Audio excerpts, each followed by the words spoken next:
Praise lord. క్షేమంగా ఆరోగ్యవంతులుగా దేవుని మీద ఆధారపడుతూ, అంటే ప్రార్థనలో, వ్యక్తిగత కుటుంబ ప్రార్థనలలో, బైబిల్ చదువుకోవడంలో, దేవుని సహవాసంలో ఉంటున్నారని నేను నమ్ముతున్నాను. ఏ పని చేసినా చేయకపోయినా ఇది మాత్రం తప్పకుండా చేయండి. కనీసం 2 సార్లు రోజులో వ్యక్తులుగా, కుటుంబాలుగా ప్రార్థన చేసుకోవడానికి ప్రయత్నం చేయండి. ఉదయం, సాయంత్రం, కుదిరితే మధ్యాహ్నం కూడా చేసుకోవడానికి ప్రయత్నం చేయండి. ఆయనమ్మ కొరకు అందరూ ప్రార్థన చేస్తున్నందుకు ప్రైజ్ ది లార్డ్. ఆయనమ్మ బాగానే ఉంది. దేవుని కృపను బట్టి ఈరోజు రాత్రి అయిపోయింది. మరి మీ ప్రార్థనలో కంటిన్యూ చేయండి. దేవుడు ఇంకా గొప్ప కార్యాలు చేసి అద్భుతమైన ఆరోగ్యం ఇచ్చి మన మధ్యకు తీసుకురావడానికి మీ ప్రార్థనలో జ్ఞాపకం చేసుకోనండి. మరి దేవుడు మనల్ని ప్రేమించి మన జీవిత కాలంలో మరి ఒక దినం ఇచ్చాడు కదా. డిసెంబర్ నెల 15వ తారీఖు గురువారం. వాక్యానికి వెళ్ళక ముందుగా ప్రార్థన చేసుకోండి. ప్రేమగల మా నాయన, సర్వోన్నతుడా, సర్వశక్తిమంతుడా, నమ్మదగిన దేవ, కనికరము గల నా తండ్రి, శ్రేష్టమైన మీ నామమునకు స్తుతులు, స్తోత్రాలు. మేము మా పాపములో చచ్చిన వారమై ఉన్నప్పుడు వెదకి రక్షించుకొని మీ వారము ఉండటానికి మీరు ఇష్టపడి మా పట్ల మీరు చేసిన ఈ ఘనకార్యానికి మీకు వందనాలు, స్తోత్రాలు. ఈరోజు మిమ్మల్ని తండ్రి అని పిలిచే ధన్యత, మీకు సాక్షులముగా జీవించే అధిక్యత, మీ కృపను మాకు సంపూర్ణత దయచేసి ఆశీర్వదిస్తున్నందుకు స్తోత్రాలు. మరి ఆయనను మీరు ఆశీర్వదించారు. డాక్టర్లకు తెలివిని జ్ఞానం ఇచ్చారు. పేరెంట్స్కు మంచి ఓపికను ఓపికను దయచేసి ఆయన మన హాస్పిటల్ తీసుకెళ్ళి రావడంలో సహాయం చేస్తున్నారు. సోదరి హేమలత గారు కూడా ఆరోగ్యం వాళ్ళకి ఇచ్చి కాపాడుతున్నందుకు, అక్కడ వాళ్ళకు ఉండి హెల్ప్ చేస్తున్నందుకు మీకు స్తోత్రాలు. ప్రేమగల మా తండ్రి, మరి మా జీవిత కాలంలో మరి ఒక దినం ఇచ్చారు. ఈ దినంలో మా పనులన్నింటిలో తోడ్పడ్డారు. మరి ఈ సాయంకాలం మందు బైబిల్ స్టడీకి మమ్మల్ని తీసుకొని వచ్చారు. మీ వాక్యంతో మమ్మల్ని ఆదరించండి. మీ వాక్యంతో మమ్మల్ని బలపరచండి. మీ వాక్య జ్ఞానంతో మమ్మల్ని నింపండి. ఎందుకంటే మేము చేస్తున్నది స్టడీ. అందులో 20వ అధ్యాయం చాలా గంభీరమైన అధ్యాయం. దాన్ని మేము ధ్యానం చేస్తుండగా మీ కృపను మాకు విస్తరింపజేసి, మీ బలంతో నింపి, మేము ఉంటున్న, తిరుగుతున్న, పని చేస్తున్న, చదువుతున్న స్థలాల్లో మీకు సాక్షులు ఉండే ధన్యత మాకు దయచేసి కాపాడమని యేసుక్రీస్తు పరిశుద్ధ నామమున వేడుకుంటున్నాము తండ్రి, ఆమేన్. నిన్న కీర్తన గ్రంథం 20వ అధ్యాయాన్ని ధ్యానం చేసుకుంటూ 3వ వచనానికి వచ్చాము. 3వ వచనం ఒకసారి రివ్యూ చేసి మిగతా 4 నుంచి 9 వరకు వెళ్ళిపోదాం. ఈ 3వ వచనంలో ఆయన యొక్క అనుగ్రహం కనబడుతుంది. ఇశ్రాయేలీయులు నైవేద్యాలు చేసేవాళ్ళు. ఈ నైవేద్యాలు ఏమని చెప్పాను?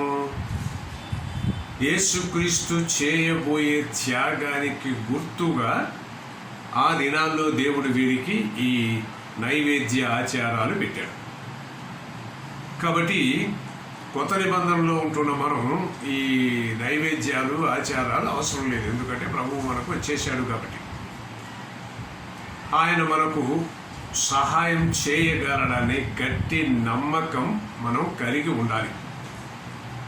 ఎందుకంటే తన కుమారుణ్ణే మన కొరకు పంపించాడు కాబట్టి ఆయన మనకు సమస్త విషయాలలో సహాయము చేయగలడు అన్నటువంటి నమ్మకం మనం కలిగి ఉండాలి. అందుకనే యేసుక్రీస్తు చేసిన త్యాగము ద్వారా ఆ త్యాగాన్ని తెలుసుకున్న ప్రతి వ్యక్తికి సంపూర్ణమైన రక్షణ దయచేసి ఉన్నాడు. కాబట్టి క్రైస్తవ కుటుంబాలు పుడితే కాదు, పాటలు పాడితే కాదు, ప్రార్థనలు చేస్తే కాదు, కానుకలు వేస్తే కాదు, క్యారల్ సింగింగ్ చేస్తే కాదు, మరేం చేయాలి? దేవా, నేను పాపిని అని ప్రభువైన యేసుక్రీస్తు నా కొరకు మీరు పంపారు, ఆయన రక్తం ద్వారా నాకు విమోచన, విడుదల, పాప క్షమాపణ కలిగిందని మనం నోటితో చెప్పాలి. అప్పుడే మనం రక్షణ పొందుతాం. కాబట్టి ఈ త్యాగం, యేసుక్రీస్తు చేసిన త్యాగము ద్వారా మనకు సంపూర్ణమైన రక్షణ కలిగింది. ఇది 3వ వచనం వరకు. ఇప్పుడు 4వ వచనంలోకి వెళ్దాం. 4వ వచనంలో ఏమన్నాడు? కోరిక సిద్ధింప చేయును అన్నాడు. కోరిక సిద్ధింప చేయును.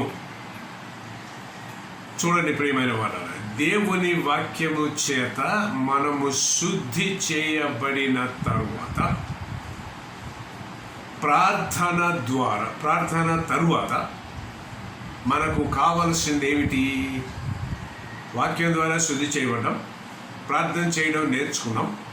మరి ఇప్పుడు మనకు కావాల్సింది ఏమిటంటే దేవుని చిత్తాన్ని నెరవేర్చుట.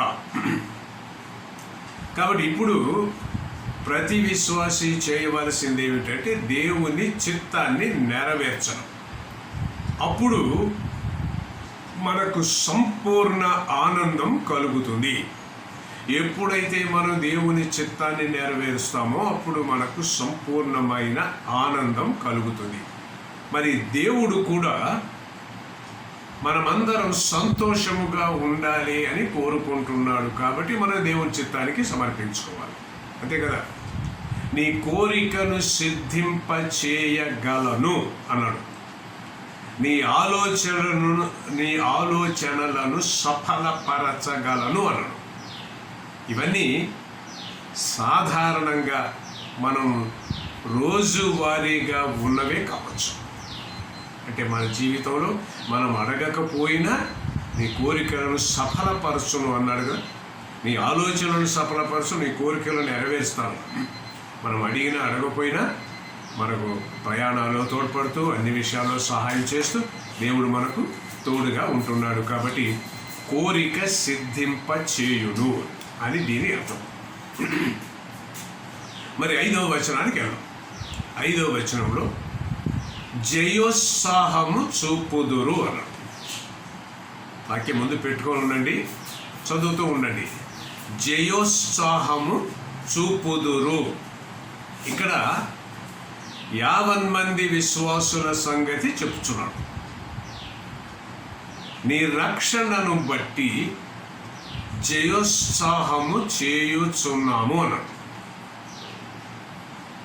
అర్థమైందా?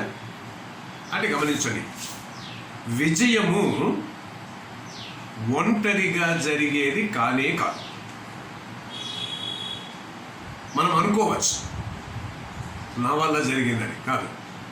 దీని వెనక చాలామంది ఉంటారని ఎప్పుడు గుర్తుపెట్టుకొని, అనేకులు దీని వెనక ఉంటే కానీ ఒక వ్యక్తికి విజయం రాదు.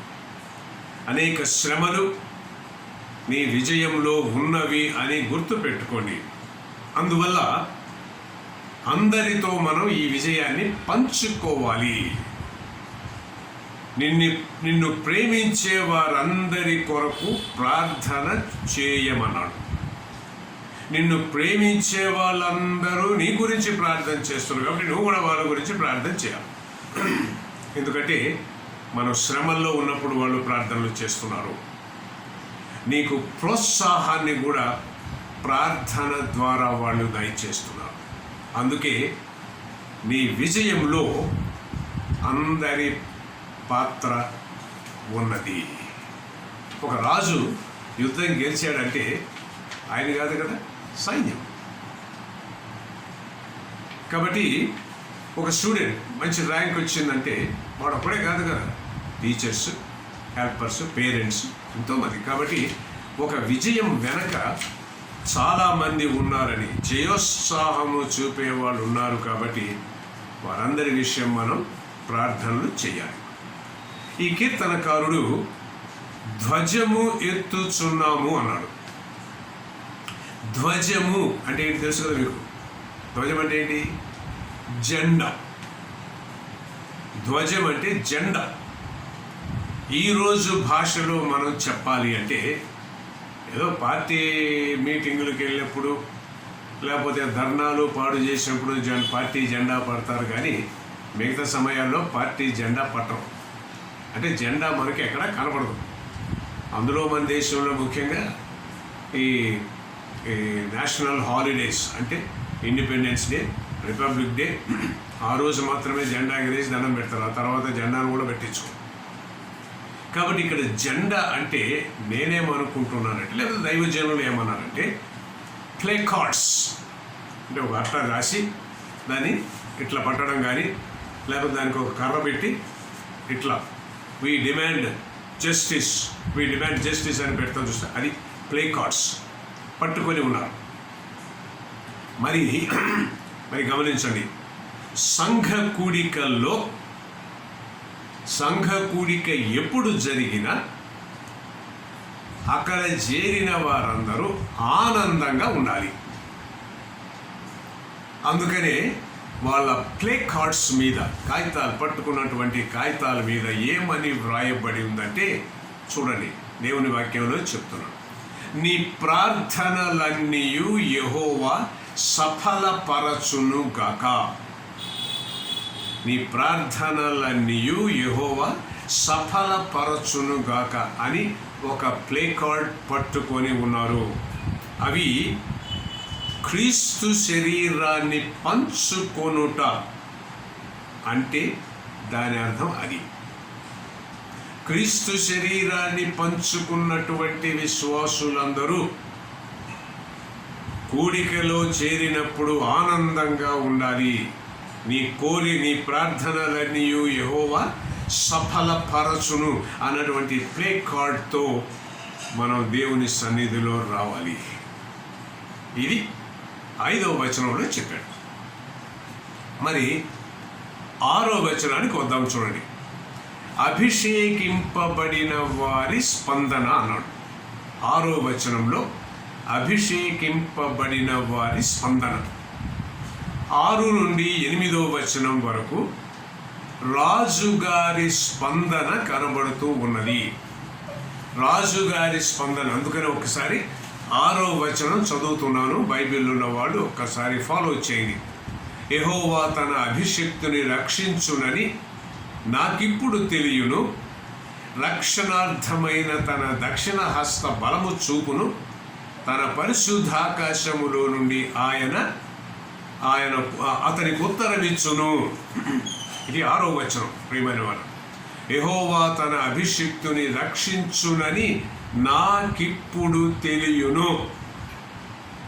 చూడండి ప్రియమైన వారు, యుద్ధానికి వెళ్ళక ముందే ఎంత నమ్మకముగా వీళ్ళు ప్రార్థనలు చేశారో చూడండి.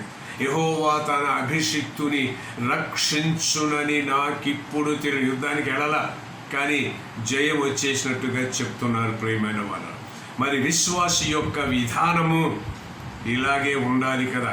అందుకనే దైవజనులు ఏమన్నారు, మనం ప్రార్థన చేసినప్పుడు ప్రార్థన చేసినవన్నీ పొంది ఉన్నాము అని నమ్మమన్నాడు. అంతే కదా, ఇదే అర్థం అన్నమాట.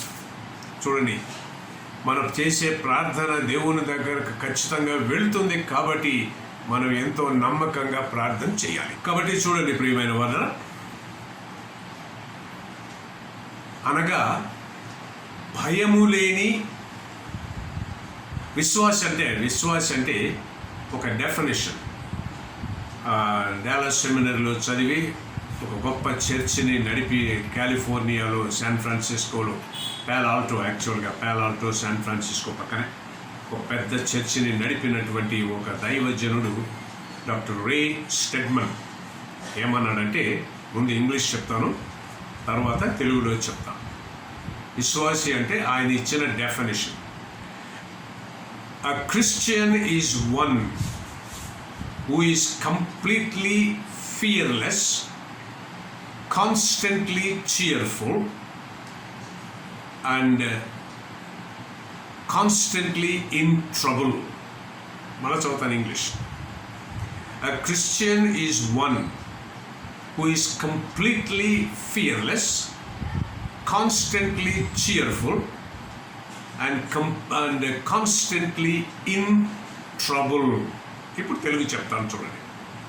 ఒక విశ్వాసి అంటే ఏమేమి లక్షణాలు ఉంటాయి? భయము లేని, ఎల్లప్పుడూ సంతోషంగా ఉంటూ, అనేక సార్లు సమస్యలందు ఉండేటటువంటి వ్యక్తి. అలా చెప్తాను తెలుగు కూడా. ఒక విశ్వాసి భయము లేని, ఎల్లప్పుడూ సంతోషముగా ఉంటూ, అనేక సార్లు సమస్యల్లో ఉండే వ్యక్తిని విశ్వాసి అన్నాం. ఈ డాక్టర్ రే స్టెడ్మన్. చూడండి ప్రియమైన వాళ్ళ, అందుకనే రాజు అంటున్నాడు ఇక్కడ, యెహోవా తన అభిషిక్తుని రక్షించునని నాకిప్పుడు తెలియను అన్నాడు. గమనించండి ప్రియమైన వారలారా, విశ్వాసులైన మనమందరం, మారు మనస్సు పొందిన ప్రతి వ్యక్తి అభిషేకింపబడిన వారమే. ఆనాడు పాత దినాల్లో ప్రవక్త వెళ్ళి రాజును అభిషేకించేవాడు. అభిషేకించాడు అంటే తెలుసు కదా, హోలీ ఆయిల్ తీసుకెళ్ళి ఈ దైవజనుడు ఎవరైతే రాజుగా అవుతున్నాడో అతని తల మీద పోసి ప్రార్థన చేసి నువ్వు రాజు అని డిక్లేర్ చేసేవాడు. అయితే కృత నిబంధనలో రాజుల్లో అందరూ మారు మనస్సు పొందిన ప్రతి విశ్వాసి రాజే అన్నాడు. మీకు గుర్తొచ్చిందా? ఎక్కడొచ్చింది? పేతురు ఎందుకంటే విశ్వాసులైన మనమందరము అభిషేకింపబడిన వారమే. దీనికి అభిషేకింపబడిన అన్నదానికి ఇంకొక పేరు ఉంది. ఏమిటంటే మెస్సియా. ఈ లోకంలో మనమందరము, మారు మనస్సు పొందిన మనమందరము అభిషేకింపబడిన వారమే. పౌలు రాస్తూ కొరింథీయులకు రాసిన రెండవ పత్రిక 5వ అధ్యాయం 20వ వచనంలో ఏమి రాయబడి ఉన్నదో చదువుతున్నాను, చూడండి ఒకసారి. కొరింథీయులకు రాసిన 2వ పత్రిక 5వ అధ్యాయం 20వ వచనం. కావున దేవుడు మా ద్వారా వేడుకొనినట్టు మేము క్రీస్తుకు రాయబారులమై దేవునితో సమాధాన పడుడని క్రీస్తు పక్షముగా మిమ్మును బతిమాలుకొనుచున్నాము. దేవుని వాక్యం ఎప్పుడు చదివినా ఆనందమే, ఆదరణే. ఈ వాక్యం అలా చదువుతున్నాం. కొరింథీయులకు రాసిన 2వ పత్రిక 5వ అధ్యాయం 20వ వచనం. కావున దేవుడు మా ద్వారా వేడుకొనినట్టు మేము క్రీస్తుకు రాయబారులమై దేవునితో సమాధాన పడుడని క్రీస్తు పక్షముగా మిమ్మును బతిమాలుకొనుచున్నాను.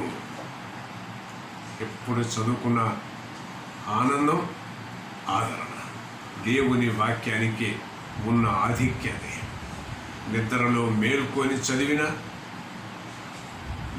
ఉన్నప్పుడు చదివిన, కష్టాల్లో చదివిన, ఇబ్బందుల్లో చదివిన ఆనందము, ఆదరణ దేవుని వాక్యం ఇస్తుందండి. 7-8 వచనాలు చూడండి. కీర్తన గ్రంథం 20వ అధ్యాయం 7-8 వచనాలు. రాజుగారికి ఎంత నమ్మకం ఉన్నదో ఇక్కడ చూపబడినది చూడండి. అందుకని ఒకసారి 7-8 వచనాలు కూడా ఈ 20వ అధ్యాయంలో 7-8 ఒకసారి చదువుతున్నాను. మీ బైబిల్ రెడీగా ఉంటే నాతో పాటు చదవండి. కొందరు రథములను బట్టి, కొందరు గుర్రములను బట్టి అతిశయపడదు. మనమైతే మన దేవుడైన యెహోవా నామమును బట్టి అతిశయపడుదుము. వారు కృంగి నేల మీద పడి ఉన్నారు, మనము లేచి చక్కగా నిలుచున్నాము. అబ్బా, ఎంత అద్భుతంగా ఉందండి. చూడండి ప్రియమైన వారు, ఈ లోకం కూడా కొన్నిసార్లు మనకు నమ్మకతనిస్తుంది. కానీ ఈ లోకం ఇచ్చే నమ్మకము విశ్వాసులకు సరిపోదు. అందుకనే రాజు గారికి రథములను గురించి, గుర్రాలను గురించి బాగా తెలుసు.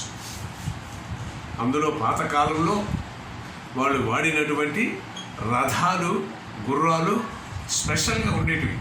ఏ దేశంలో మంచి గుర్రాలు ఉంటాయో అక్కడి నుంచి తెచ్చుకొని వాళ్ళు గుర్రాల మీద స్వారీ చేస్తూ యుద్ధాలు చేసేవాళ్ళు. కాబట్టి ఏ గుర్రానికి ఎంతెంత బలం ఉన్నదో కూడా తెలుసు. కాబట్టి రాజుగారికి రథములను గురించి, గుర్రముల గురించి బాగా తెలుసు. కానీ వాటి మీద ఈ దైవజనుడికి నమ్మకం లేదు. గుర్రాలు మంచివే, బాగా యుద్ధం లేక ముందుకెళ్ళి ఫైటింగ్ చేయడానికి పనికొస్తాయి. కానీ రాజుగారికి వాటి మీద నమ్మకము లేదు. క్రీస్తు వాటి వెనక లేకపోతే అవి గొప్పగా పని చేయనట్లే. క్రీస్తు మీద నమ్మకము గనక లేకపోతే ఈ గుర్రాల బలం వేస్ట్ అన్నమాట. ఎంత బాగా చదివినా చూడండి, ఎంత బాగా చదివినా పరీక్షకు ముందు, పరీక్ష సమయంలో ప్రార్థన ముఖ్యమే. అవునా? మన చర్చిలో ఉన్న మన ప్రియులు చాలామంది హాల్ టికెట్ తీసుకొచ్చిన దగ్గర ప్రార్థన చేయించుకుంటారు. బాగా చదువుకున్నారు, పరీక్ష ప్రిపేర్ అయ్యారు, అయినా దేవుణ్ణి అడగటం ఎంత ఆధిక్యత అని ప్రార్థన చేయించుకున్నారు. సరే, ప్రార్థన చేసి ఇంటి దగ్గర ప్రార్థన చేసుకొని పరీక్ష హాల్కి వెళ్తారు. అక్కడ పేపర్ తీసుకోగానే మళ్ళా కొద్దిసేపు ప్రార్థన కూడా ఖచ్చితంగా చేసుకుంటారు. నా జీవితంలో ఇది గొప్ప ఆధిక్యత దేవుడు ఇచ్చాడు. ఎప్పుడు నేను పరీక్షకు ముందు ప్రార్థన చేసేవాడిని, దాని మీద క్రాస్ మార్క్ వేసేసుకొని దేవా మంచి జ్ఞానమును జ్ఞాపకశక్తిని ఇవ్వమని అడిగేవాడిని. పరీక్ష అయిపోయిన తర్వాత మొత్తం పేపర్ అంతా ముడిసి మళ్ళీ ఒకసారి ప్రార్థన చేసి దేవునికి అప్పగించి వచ్చేసేవాడిని. ప్రియమైన వాళ్ళ చూసారా? కాబట్టి పరీక్షకు ముందు, పరీక్ష సమయంలో ప్రార్థన ముఖ్యం. ఎందుకు? దేవుని మీద మనకు ఉన్నటువంటి నమ్మకము. చూడండి ప్రియమైన వాళ్ళ, రాబోయే కాలాన్ని గురించి ఎవరిపై నమ్మకం పెట్టుకొని ఉన్నామండి? ఈ రోజుల్లో ప్రభుత్వాల దగ్గరికి వెళ్దాం. ప్రభుత్వాల దగ్గర మిస్సిల్స్ అంటే పవర్ఫుల్ యుద్ధ సామాగ్రి ఉంది, ట్యాంక్స్ ఉన్నాయి, యుద్ధ సామాగ్రి ఉంది. ఏమన్నారు దాన్ని? రాఫెల్ యుద్ధ సామాగ్రి ఉంది మన దగ్గర. కానీ ప్రియమైన వాళ్ళ, విశ్వాసులుగా మన దగ్గర ఎంత ధైర్యము, ఆధిక్యత, జ్ఞానము ఉన్నా మనం ప్రభువునే నమ్ముకోవాలి. ప్రభువునే నమ్ముకోవాలి. మనమైతే మన దేవుడైన యెహోవా నామమును బట్టి అతిశయపడుదుము అన్నాడు దావీదు. కొందరేమో గుర్రాల మీద, కొందరు రథాల మీద నమ్మకం ఉంటే, మనమైతే యెహోవా నామమును బట్టి అతిశయపడుదుము. అస్సలు బలం ఎక్కడున్నదో ఎరిగిన వ్యక్తి కాబట్టి విశ్వాసిగా దావీదు చెప్పిన మాటలు ఎంత గంభీరంగా ఉన్నాయో చూడండి. మనం కూడా చదువుకున్నా దేవుని మీద ఆధారపడాలి, మందులు తింటున్నా దేవుని మీద ఆధారపడాలి. డాక్టర్ దగ్గరికి వెళ్ళేటప్పుడు ప్రార్థన చేసుకోవాలి, వచ్చిన తర్వాత ప్రార్థన. ఎందుకంటే దేవుడు మనకు చాలా ప్రధానం. వీటందరినీ నడిపించి దేవుడు మనకు జయాన్ని కలిగించాలి. కాబట్టి ఈ విషయాలు మనం తప్పక చేయాలి. చివరిగా 9వ వచనానికి వద్దామండి. గంభీరంగా అంటున్నాడు 9వ వచనం. ప్రార్థించే విశ్వాసి యొక్క దృఢమైన నమ్మకము ఈ వచనంలో మనకు కనబడుతూ ఉన్నది. ఇంకా ఒకరికొకరు ప్రార్థన చేయుటకు పురికొల్పబడే విధానం కూడా ఈ వచనంలోనే కనబడుతుంది. ఏముందో చూడండి. యెహోవా రక్షించుము, మేము మొర్ర పెట్టినప్పుడు రాజు మాకు ఉత్తరమిచ్చునుగాక అని ముగించాడు. ప్రియమైన వాళ్ళరా చూడండి, దేవుడు తన సమృద్ధి నుండి మన అవసరతలన్నీ తీరుస్తాడు. అందువల్ల ఈ సవాళ్ళ గుండా, సమస్యల గుండా, ఇరుకులు ఇబ్బందుల గుండా,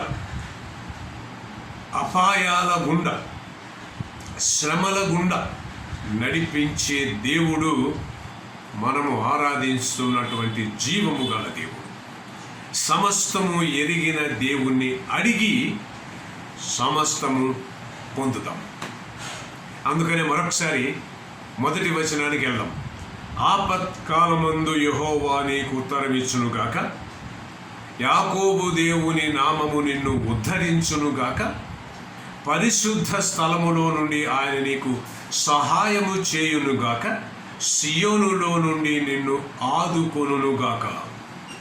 ఇటువంటి గంభీరమైన దేవుడు మన పక్షముగా ఉండగా మనం ఎందుకు భయపడాలి?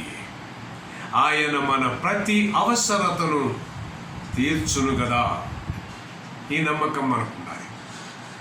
ప్రియమైన వాళ్ళ ఫ్యూచర్ ఇది మనం ఆరంభం చేసినప్పుడు ఏం చెప్పామని, రాబోవు దీవెనలు. ప్రపంచం ఎటుపోయినా, ఎన్ని ఇబ్బందులు ఫేస్ చేసినా, ఒడిదుడుకులు వచ్చినా, మన విశ్వాసం మాత్రం, మన చూపు మాత్రం, మన విధానం మాత్రం ప్రభువైన యేసుక్రీస్తు వైపే ఉండాలి.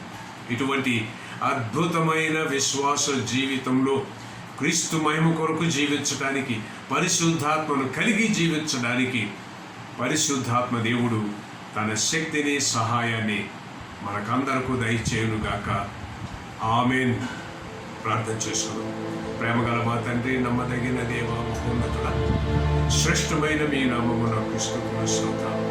నాకు మాకు ఉచితంగా మీ రక్షణనిచ్చి, మీ వారం అన్నటువంటి ముద్రను వేసి, మీ కృపలో నడిపించుకుంటూ క్షేమాన్నిచ్చి, మా జీవిత కాలంలో మరి ఒక దినమిచ్చి, మీ వాక్యంతో మమ్మల్ని నింపి ఆదరించి బలపరిచినందుకు, మా ప్రార్థన వినే దేవుడుగా మీరుంటున్నందుకు మీకు స్తోత్రాలు. మా ఇరుకుల్లో, ఇబ్బందుల్లో, అవసరతలో, అనారోగ్యంలో మీ కృపను మాకు విస్తరింపజేసి సంపూర్ణమైన క్షేమాన్ని, ఆరోగ్యాన్ని మాకందరికీ దయచేసి కాపాడమని యేసుక్రీస్తు పరిశుద్ధ నామమున వేడుకుంటున్నాము తండ్రి.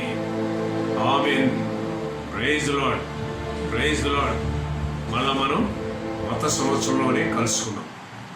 వచ్చే వారంలో బైబిల్ క్లాసెస్ ఉండవు, క్యారల్ సింగింగ్ అవి పెట్టుకొని ఉన్నాం కాబట్టి మరి పునర్దర్శనం ప్రభు చిత్తమైతే కొత్త సంవత్సరం ఆదివారం కూడికలు మాత్రం యథాప్రకారం క్రిస్మస్ ఆరాధనలు మీకు అందరికీ చెప్పి ఉన్నాను. వాటి ప్రకారం జరుగుతాయి. ప్రార్థన చేస్తూ ఉండండి. దేవుడు మనందరినీ ఆశీర్వదించును గాక. ఆమేన్.